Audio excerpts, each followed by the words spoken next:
YouTube. In this video we'll show you how to create shortcuts in Microsoft's SwiftKey keyboard that runs on probably the majority of the Android phones out there.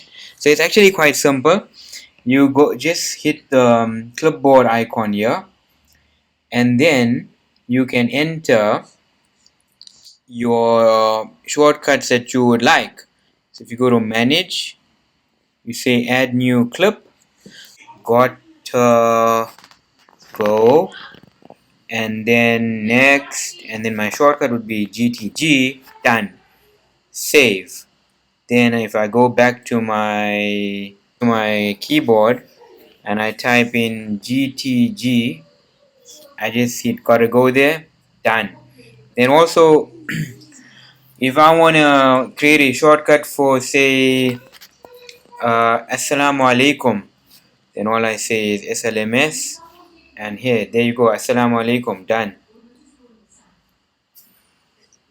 Thank you for watching. Hope you'll find this useful. Bye now.